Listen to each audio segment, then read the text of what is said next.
အစီရင်ခံစာတဲ့အခမဲ့ပွဲစဉ်အထူးခြားချက်များသည့်အာဆင်နယ်သည်ဘုံမောက်အသင်းကို3-1ကိုဖြင့်အနိုင်ရရှိခဲ့ပြီးအမှတ်ပေးစရာထိပ်ဆုံးတွင်6မှတ်အသာဖြင့်ဦးဆောင်နိုင်ခဲ့သည်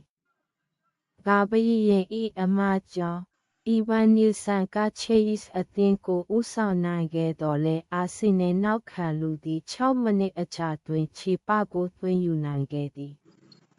ပထမပိုင်းအပြီးတွင်ဒီကလန်ယက်စ်က1ကိုသွင်းယူခဲ့ပြီးအနိုင်ရရှိမှုကို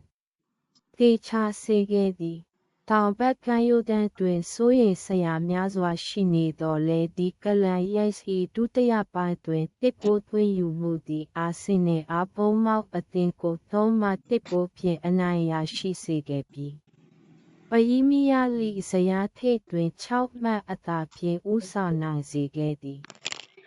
ဘူရောင်ရမ်းခြင်းကြောင့်အက်စတွန်ဗီလာအသင်းကိုအနိုင်ရရှိခဲ့သောပွဲစဉ်ကိုလွဲချော်ခဲ့သော်လည်းပွဲထွက်လူစာရင်းတွင်တိုက်ရိုက်ပြန်လည်ပါဝင်ခဲ့သောယက်စ်သည်ဂိုးဧရိယာအတွင်းမှ1ကိုသွင်းယူခြင်းဖြင့်အသင်းအတွက်၎င်း၏တန်ဖိုးကိုသက်သေပြခဲ့သည်။ဘူရောင်ရမ်းခြင်းမှပြန်လည်ကောင်းမွန်လာစေရန်အတွက်ကွင်းလယ်ကစားသမားသည်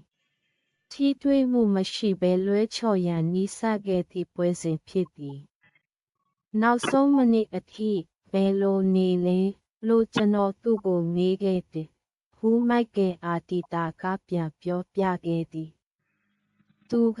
ကျွန်တော်ပါဝင်ပါတယ်လို့ပြောတယ်။ပြီးတော့သူအရန်ပါဝင်တယ်ဆိုတာပြသခဲ့တယ်။ဒါပေမဲ့လိဦးဆောင်သူရဲ့အသင်းအတွက်ခက်ခဲတဲ့ပွဲစဉ်တစ်ခုဖြစ်ခဲ့ပြီးပြီးခဲ့တဲ့ရာသီမှာအသင်းကို1ကိုပြတ်အနိုင်ရရှိခဲ့ပြီးခါသူတို့ရဲ့ပထမပိုင်းစွမ်းဆောင်ရည်ကိုကျွန်တော်မြင်ဘူးသမျှထဲမှာအဆိုးရွားဆုံးပထမပိုင်းတွေထဲကတစ်ခုလို့ဖော်ပြခဲ့ပါတယ်။ခါ30မိနစ်အကြာမှာသူ့ရဲ့ဂိုးပေါက်ကိုပေါ်ပေါ်တန်တန်ပေးပို့မှုကနေတစ်ဆင့်ကိုပေးပို့ခဲ့တဲ့အခါပိုကောင်းတဲ့ရလဒ်တစ်ခုမရှိပါဘူး။တိုက်စစ်မှုဟာဘောလုံးကိုဂိုးပေါက်ထဲဝင်သွားရုံပါပဲ။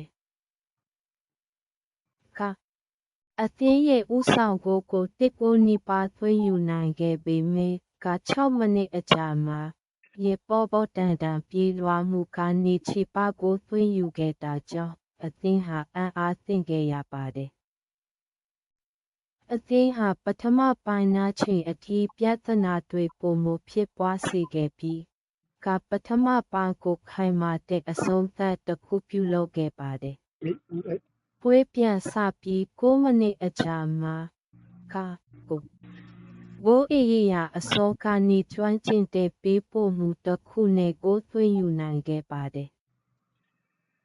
ညာချမ်းကနေပေါ်ပေါ်ပါပါဘောလုံးနဲ့အစားထိုးကစားသမား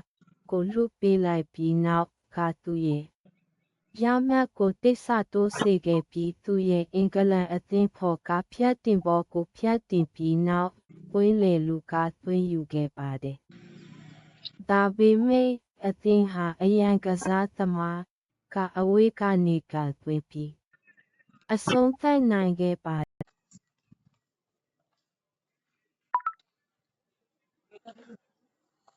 ဟုတ်။ကိုချမောလို့ဒီကောင်ဆောင်းလို့ဖတ်မဲ့တောင်ဟု